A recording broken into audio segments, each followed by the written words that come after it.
Hello प्यारे बच्चों, welcome back again. तो अब हम लोग स्टार्ट करने जा रहे हैं इसी प्रोग्रेशन और सीरीज़ के कड़ी में अगला लेक्चर और अगला क्वेश्चन। अच्छा, कई लोगों का क्वेश्चन ये आ रहा था कि क्या ये क्वेश्चन बनेंगे या आएंगे, फंसेंगे कि नहीं फंसेंगे। देखो, यही क्वेश्चन फंसेंगे मैं ये गारंटी नहीं ले सकता, हाँ, लेकिन इसी टाइप के जनरली क्वेश्चन पूछे जाते हैं, इस चीज़ का मैं गारंटी ले सकता हूँ। तो आप ये सोच करके आप कभी भी आप ये नहीं कर सकते कि हम जो बता रहे हैं वही क्वेश्चन आएगा। इस टाइप के क्वेश्चन पूछा जा सकता है, ठीक है। जनरली जो अभी तक का जो पैटर्न रहा है उस हिसाब से मैं बता रहा हूँ। तो मैंने इसीलिए सिलेक्टेड क्वेश्चन यहाँ पे रखा है और इन क्वेश्चनों का बस प्रैक्टिस आपको करना है, ठीक है। तो चलिए आगे बढ़ते हैं। हम लोग लिखा हुआ है कि X Y Z are in GP. GP मतलब Y square is equal to क्या आ जाएगा, एक्स जेड हो जाएगा, ठीक। ये हमारा एक इन्फॉर्मेशन आ जाएगा। इसके बाद हमको दिया हुआ है कि ए के power X is equal to B के power Y is equal to C की power Z is equal to मान लो के दिया हुआ है, ठीक। तो हमने क्या किया, लॉग ले लिया यहाँ पे, मतलब इसको और इसको कंसीडर करके हमने क्या कर दिया, लॉग ले लिया। तो लॉग लोगे तो x log a is equal to क्या आ जाएगा, लॉग के आ जाएगा, ठीक। ऐसे ही y log b is equal to क्या हो जाएगा, लॉग के, यहाँ भी आ जाएगा, ठीक। बेस सी में हम ले रहे हैं तो जेड लॉग सी, यहाँ से भी क्या आ जाएगा, लॉग के आ जाएगा, ठीक है। तो अगर मैं एक्स वाई जेड का वैल्यू यहाँ से कैलकुलेट करूँ तो एक्स वैल्यू क्या आएगा, लॉग के डिवाइडेड बाई लॉग ए, ठीक। और यहाँ से वाई का वैल्यू निकालोगे तो लॉग के डिवाइडेड बाई लॉग बी, और ऐसी z का वैल्यू निकालोगे तो log k divided by log c, ठीक। तो ये हमने क्या कर लिया। अब इन सारी वैल्यूज़ को यहाँ पुट कर लेते हैं यहाँ पे, ठीक है। तो y का वैल्यू हमारा क्या है, वाई स्क्वायर है, यानी log k divided by log b का होल स्क्वायर जो आएगा वो किसके इक्वल आएगा, log x और log z, यानी x और z का वैल्यू के इक्वल। तो log k divided by log A into log के डिवाइडेड बाई लॉग सी, ठीक। तो ये के स्क्वायर वाला टर्म्स यहाँ पे स्क्वायर है, यहाँ भी स्क्वायर है, ये दोनों कैंसिल हो जाएंगे। ये वाला बचेगा हमारे पास वैल्यू, क्या बचेगा कि लॉग 1 अपान लॉग बी का whole square is equal to 1 upon log a और log c into log c बचेगा, ठीक। अब देखो, अगर मैं ऑप्शन की तरफ देखूं तो ऑप्शन में हमारे इस टाइप का कोई वैल्यू नहीं दिख रहा है। तो उसके लिए हम लोग क्या करते हैं, इसको इधर ला लेते हैं, लॉग ए को इधर ला लेते हैं। तो log A base C divide by log B, यहाँ स्क्वायर था, एक लॉग बी इधर लेके आ जाता हूँ तो log b divided by log c हो जाएगा। देखो, इसमें बेस चेंज करने का तरीका क्या होता है, अगर यहाँ दोनों का बेस सेम है तो आप इसको लॉग ए बेस बी लिख सकते हो, log A base b is equal to log b base c, आप इस तरीके से लिख सकते हो। तो देख लो इसमें हमारा कौन सा, log A base b is equal to log b base c, यानी ऑप्शन नंबर बी क्या है, करेक्ट है, ठीक। नेक्स्ट क्वेश्चन देखते हैं। नेक्स्ट क्वेश्चन में आपका बोला जा रहा है कि अगर मान लिया ये जो वैल्यू दिया हुआ है,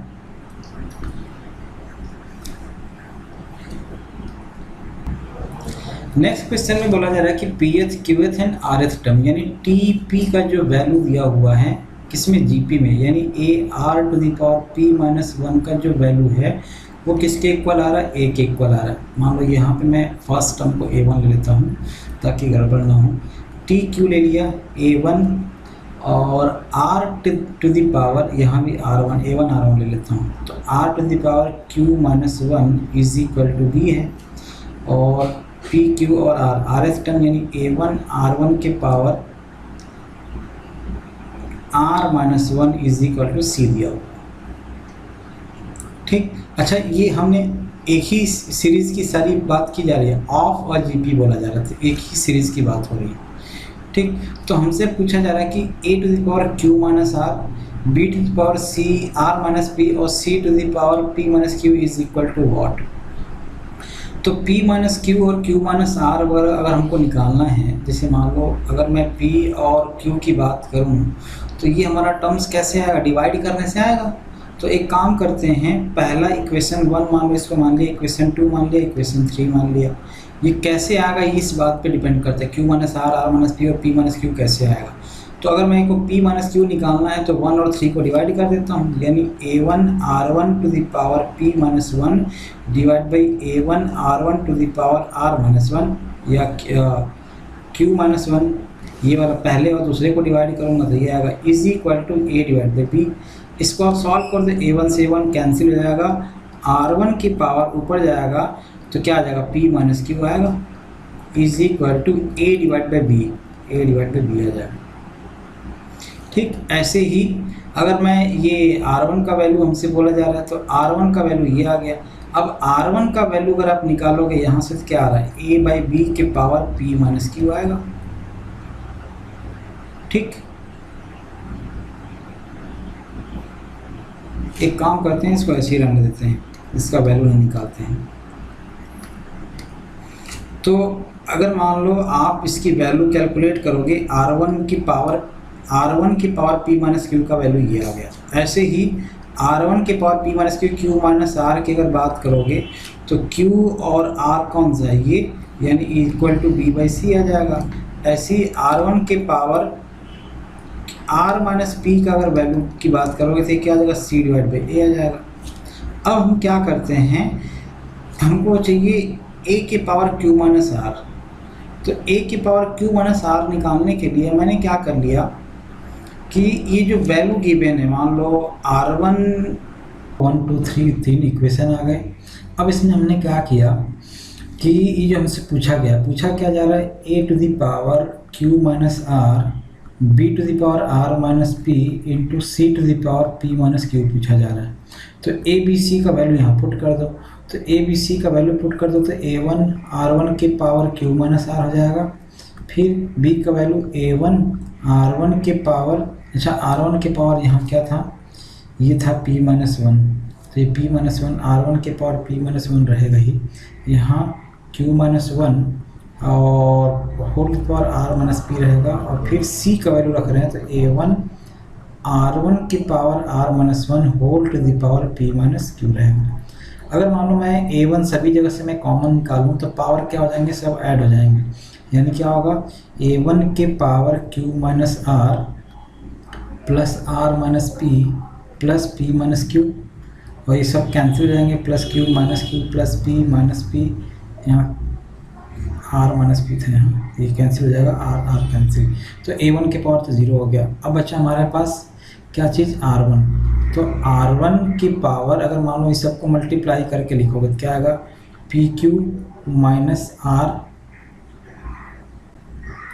PQ माइनस R हो जाएगा, और PQ minus PR, sorry PQ minus PR plus यहाँ पे आप इसको मल्टीप्लाई करोगे तो माइनस Q और प्लस R आ जाएगा। ऐसे ही इसको भी आप मल्टीप्लाई करोगे तो आपका टर्म्स क्या क्या आ जाएगा, QR प्लस, यहाँ में जगह नहीं है तो QR, और फिर minus QP minus R plus P हमने लिख लिया। फिर तीसरा टर्म्स अगर इसको मल्टीप्लाई करके लिखोगे तो RP minus RQ plus minus P और प्लस Q।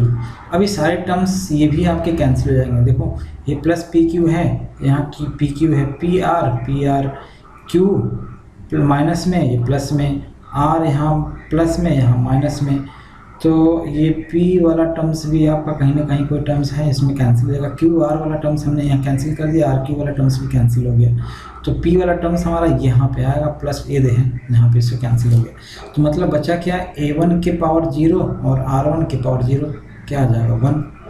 तो इसका मतलब ऑप्शन नंबर बी हमारा क्या होगा, करेक्ट आंसर हो जाएगा।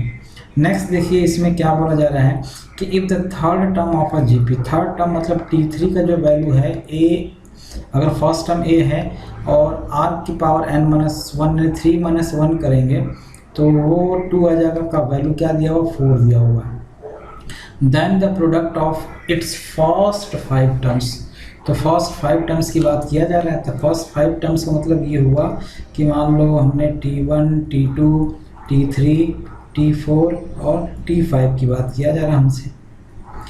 अब अब यहाँ पे अगर मान लो मैं बात करूँ तो ये जो हमारा वैल्यू दिया जा रहा है, पहला तो मान लो ए हो गया, दूसरा क्या आ जाएगा ए आर हो जाएगा, तीसरा A R square, A R cube और ए आर की पावर 4 हो जाएगा। तो यहाँ आपका क्या मिल जाएगा 1 2 3 4 5, ए की पावर 5 हो जाएगा और फिर आर की पावर क्या जाएगा 1 + 2 3, 3 3 6 6 और 4 10 हो जाएगा। ये 10 आ गया। मतलब क्या हुआ, इसको आप लिख सकते हो एक ए आर स्क्वायर के पावर 5 टू जा 10 और 5 आ जाएगा। मतलब ए आर स्क्वायर का वैल्यू आपको पता है यहाँ कितना आ जाएगा, तो 4 के पावर 5, तो 4 के पावर 5 का वैल्यू ऑप्शन सी आ जाएगा। सिंपल। ठीक, देखो ये वाला नेक्स्ट क्वेश्चन आपका दिया हुआ है, सम निकालना रहता है। तो ये सम निकालने के लिए आप क्या करोगे, सिंपल हमें जो हमारा लेक्चर है क्लास 11th का लेक्चर आप जा करके ढूंढोगे, देखोगे सीरीज से पूरे चैप्टर के हमने इसमें सीरीज से रिलेटेड क्वेश्चन बनाए हैं। और अगर मान लो खास तौर से binomial theorem, progression and series और कॉम्प्लेक्स नंबर के आपको पूरा डिटेल में क्वेश्चन हमने बताया है, वहाँ पर कुछ इंपॉर्टेंट क्वेश्चन हैं, तो मैं उन क्वेश्चनों को नहीं करा रहा हूँ जो मैंने वहाँ पे बता दिया है। और आपको सजेस्ट यही करूँगा कि सबसे पहले आप उसको देखिए और उनके क्वेश्चन को कुछ नहीं तो रट डालोगे तो आपके पीटी के लिए वगैरह जो भी स्टेट एंट्रेंस एग्जामिनेशन होता है उसके लिए सबके लिए इम्पोर्टेंट है। देखो हमारा वैल्यू पूछा जा रहा है सम के लिए 6 + 66 + 666 plus and so on up to n terms तक। ठीक, तो मैंने क्या किया इसमें, पहले तो मैंने 6 कॉमन ले लिया। 6 कॉमन लोगे तो ये मिलेगा 1 + 11 + 111 एंड सो ऑन। फिर हमने क्या किया, ये 6 कॉमन लिया रखा, 9 से मल्टीप्लाई करके 9 से डिवाइड कर दिया। तो 9 से मल्टीप्लाई करोगे तो 9, ये 99, ये 999, ये 9999 and so on n terms तक। ठीक, अब क्या किया, ये 6/9 रहने दिया, इसको मैंने लिख दिया 10 - 1 लिखा, इसको 10 स्क्वायर -1 लिखा, इसको 10⁻³ -1 लिख दिया, 10⁻³ -1 and so on n terms तक।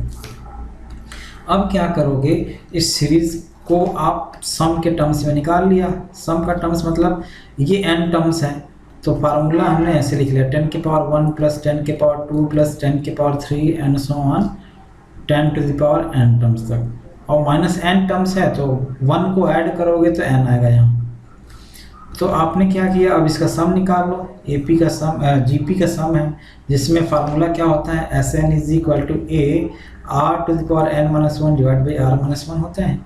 तो a हमारा फर्स्ट टर्म 10 है, r यहाँ 10 है, नंबर ऑफ टर्म्स n है, -1 / 9 हो जाएगा, 10 - 1 9 हो जाएगा, -n हो जाएगा। अब बस इसी को सॉल्व कर लो, तो जो हमारा आंसर आएगा वही फाइनल आंसर हो जाएगा। इसी को अरेंज करना है बेसिकली। तो और इसको अंदर भी मल्टीप्लाई कर लेते हैं। अच्छा, ये हमारा जो आंसर दिया हुआ इस टाइप का नहीं दिया हुआ, तो एक काम करते हैं, पहले इसको कैंसिल आउट कर लेते हैं। तो 3 2 = 6 हो जाएगा, 3 3 = 9 हो जाएगा। तो ये आपका बन जाएगा 20। अगर इसको 2/3 को अंदर मल्टीप्लाई करो, 20 / 27 आ रहा है, 9 3 = 27, 10 × 10⁻9 n - 1 - 2/3n लिया जाएगा। अब आपने क्या किया, इसको भी कैंसिल आउट किया जा सकता है, नहीं होगा। ठीक, तो ये आपने रहने दिया। मान लो आपने इसको मल्टीप्लाई किया ना, तो 20 हो गया, 27 हो जाएगा। अच्छा, ये मैं ऑलरेडी मल्टीप्लाई कर चुका हूँ, किसको, 10 को। 10 2 = 20 तभी तो हुआ। तो 20/27 - 2/3, ये आप आंसर चाहो तो लिख सकते हो। अब ये डिपेंड करता है कि हमारा आंसर किस टाइप से दिया हुआ है। तो अगर आप देखो मैच कराओगे तो फिर ये जो आपका वैल्यू आ रहा है वो मल्टीप्लाई नहीं किया गया है, n के पावर n+1 वगैरह दिया हुआ है। तो ना मैं इस स्टेप को हटा देता हूँ। आंसर देखो यही है। अब हमको मैच कराना है, तो मैच कराना है तो मैंने क्या किया, 2/3 और /9 को तो मैंने अभी ऐसे ही रहने दिया। इसको अंदर मल्टीप्लाई करो तो 10 के पावर n+1 - 10 ये आ जाएगा, और -2/3 × n। एक चीज़ और, ये जो हमने कैंसिल आउट किया है, यहाँ 81 27 दिख रहा है, चलो ठीक है, कोई दिक्कत नहीं, 27 तो दिख रहा है ना, कोई बात नहीं। तो हमने क्या किया, इस पूरे में से 2/3 बाहर ही अभी रहने दिया हमने, तो ये आपका आ जाएगा 10 के power n plus 1 minus 10 minus 9n हो जाएगा। क्रॉस मल्टीप्लाई करोगे तो 9n हो जाएगा। तो बस देख लो, अब यही आंसर हमारा हो जाएगा। 10 के power n plus 1 minus 10 minus 9n minus 10 minus 9n divided by 9 3 जा 27 हो जाएगा। यहाँ 9 3 जा 27। तो आंसर हमारा कौन सा आ रहा है? बी वाला आ रहा है, ऑप्शन नंबर बी। ठीक, कई लोग ये बोलते हैं कि सर और शॉर्टकट मेथड नहीं है, तो शॉर्टकट मेथड के लिए आप एक काम करो, इस रिजल्ट को याद रखो, n का वैल्यू बस रखते चले जाओ, चेंज कर दो, आंसर आ जाएगा। क्योंकि इसी टाइप से बहुत सारे क्वेश्चन आपको मिलेंगे, तो इसका तो कोई शॉर्टकट मेथड नहीं है। हाँ, कैलकुलेशन आप छोटा बना सकते हो, कर सकते हो, जहाँ हमने आपको समझा रहा हूँ वहाँ पे आप कैलकुलेशन आप छोटा स्किप कर सकते हो, तो एक दो जो भी वैल्यू है, जैसे मान लो एक दो बार प्रैक्टिस कर डालोगे ना, तो आप क्या करोगे, यहाँ से डायरेक्ट आप यहाँ पहुँच सकते हो, और फिर इसके बाद ये वाला स्टेप लिखने के बाद ये और ये में आपका आंसर आ जाएगा। कब? जब आपका प्रैक्टिस रहेगा तब। ठीक, तो प्रैक्टिस करना है बस, और क्या। The first term of A GP is 7, ये दिया हुआ है 7। द लास्ट टर्म tn दिया हुआ है 448 and the sum of all terms sn दिया हुआ है 889। Then the common ratio.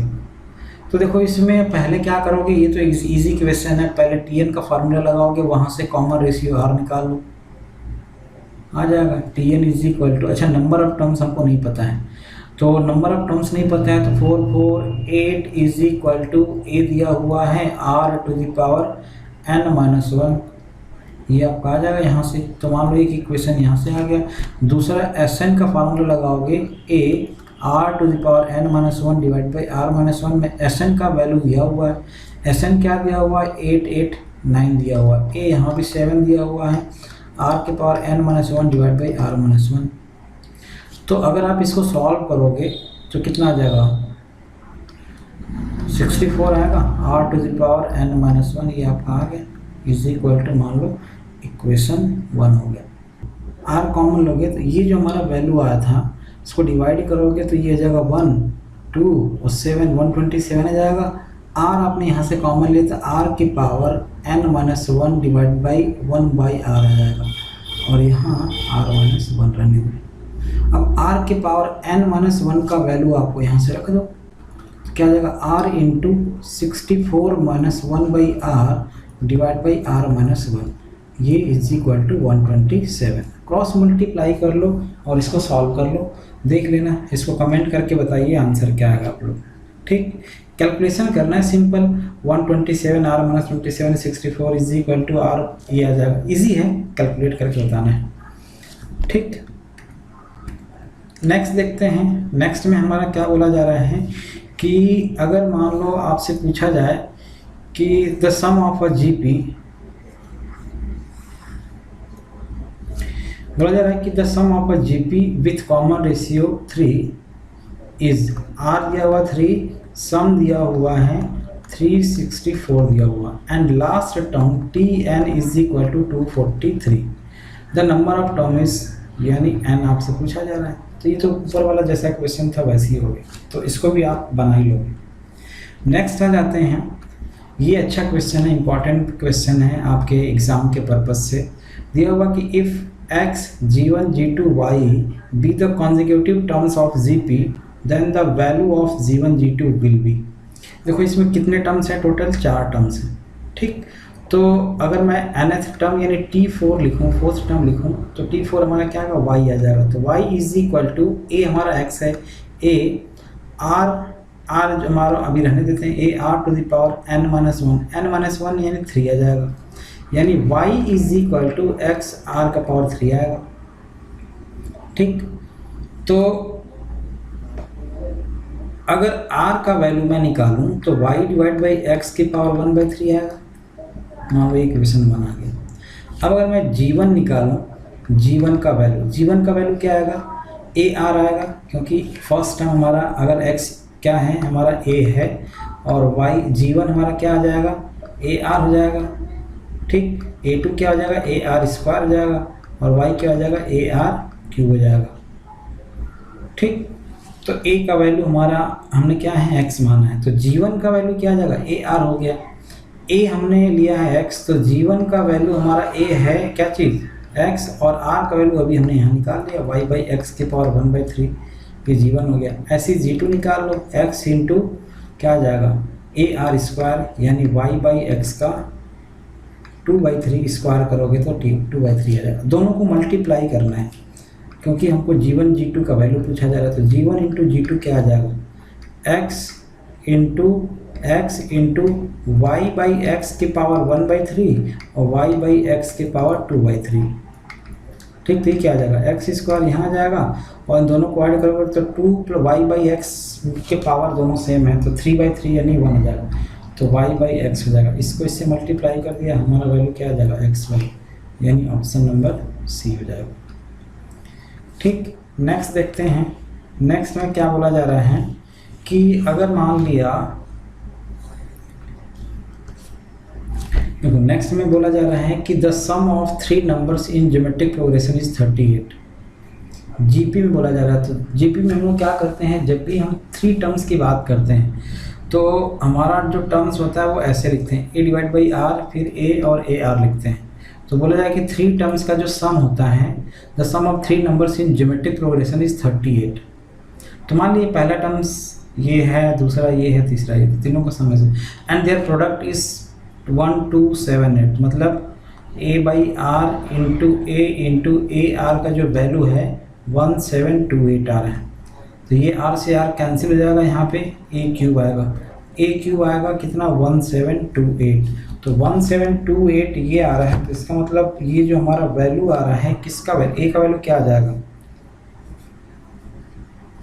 12 आ जाएगा, क्योंकि ये 12 का क्यूब है, तो a 12 आ गया। अब जब a 12 आ गया तो यहाँ पुट कर दो, आपका आंसर आ जाएगा।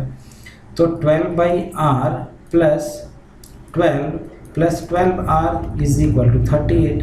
अच्छा देखो, ये हमारा आंसर आया, तो इसको सॉल्व करने का आसान तरीका भी क्या है कि आप ना इसमें द मिडिल नंबर मतलब हमको क्या पूछा जा रहा है, इसके बारे में पूछा जा रहा है। तो हमारा आंसर तो मान लो हमारा मिल गया मिडिल नंबर। लेकिन अगर कई बार आपसे अगर कॉमन रेशियो पूछ दिया जाता तो हम क्या करते हैं, यहाँ ऑप्शन जो दिया रहता है ना उसमें रख करके और इसको वेरीफाई करा लेते हैं, हमारा आंसर आता। तो मैं आपको यही सजेस्ट करूंगा कि अगर कॉम्पिटिटिव एग्जामिनेशंस में आप बैठे हुए हो तो आप कोशिश करिए कि इन टाइप के क्वेश्चनों को आप ना ये कर दीजिए, मतलब हिट एंड ट्रायल मेथड से, जिसको हम लोग ऑप्शन रख करके चेक करना भी बोलते हैं। ठीक, नेक्स्ट आ जाते हैं। दिया हुआ है कि if G be the geometric mean of X and Y, तो जी का वैल्यू दिया हुआ है √(x, y) ज्योमेट्रिक मीन। ठीक, then the value of 1 divide by G square minus X square plus 1/g square minus Y square. इसके बाद हमने क्या कर दिया, इसमें अगर मान लो आप यहाँ से कॉमन लेते हो तो क्या मिलेगा x y माइनस एक्स हो जाएगा, प्लस यहाँ से y कॉमन लिया तो क्या मिलेगा x माइनस वाई मिलेगा। अब दोनों में से अगर मैं कॉमन लेता हूँ, यहाँ से x कॉमन लिया तो y माइनस एक्स आएगा। यहाँ से मैंने क्या किया, दोनों में से मैं कॉमन लिया क्या चीज़ 1 divide by Y minus X, तो यहाँ आपका 1/x बचेगा और यहाँ -1/y बचेगा।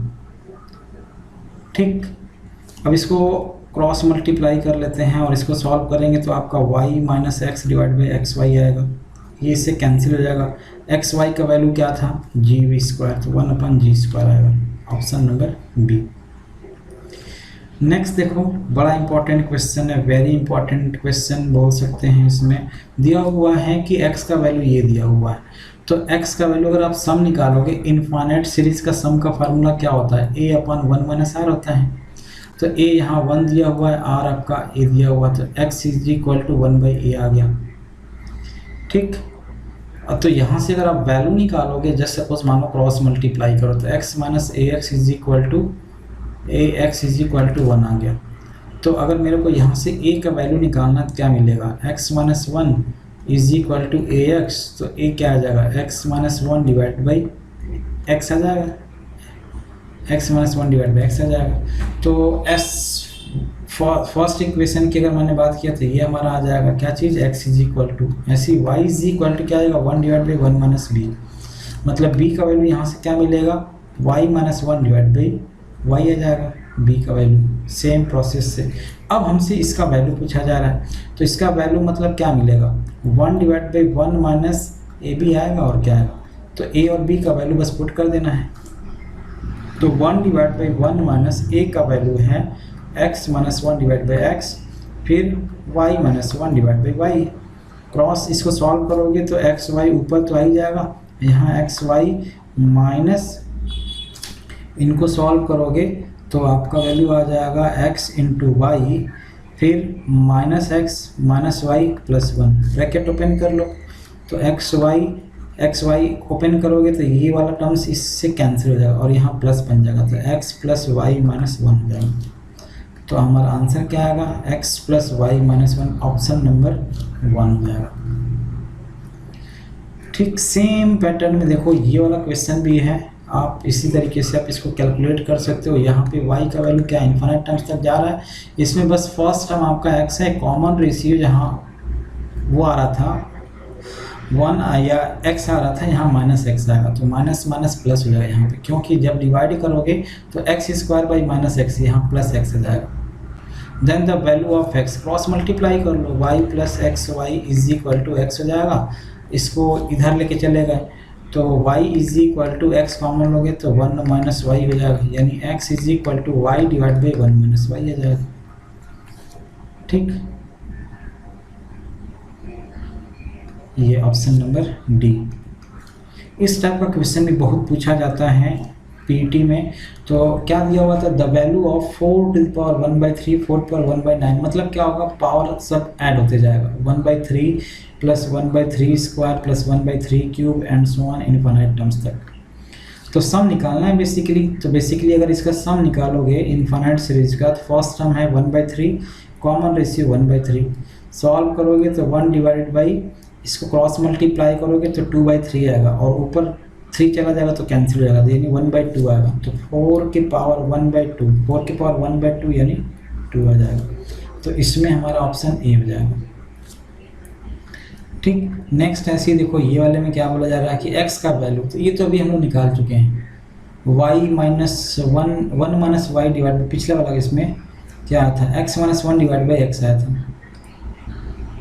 ठीक, तो यहाँ नहीं दिया हुआ है, तो इसमें देख लेना, चेक कर लेना क्या आएगा, y इज इक्वल टू क्या आएगा, अच्छा यहाँ थोड़ा सा अलग हो गया, फर्स्ट टर्म यहाँ x है तो क्या आ जाएगा 1 माइनस एक्स हो जाएगा, क्रॉस मल्टीप्लाई कर ही लो, 1 minus Y X is equal to x हो गया, इधर प्लस में आ जाएगा तो y is equal to x common लोगे तो 1 प्लस वाई हो जाएगा, मतलब x is equal to Y divide by 1 plus Y हो गया, यानी ऑप्शन नंबर ये हो जाएगा। ठीक,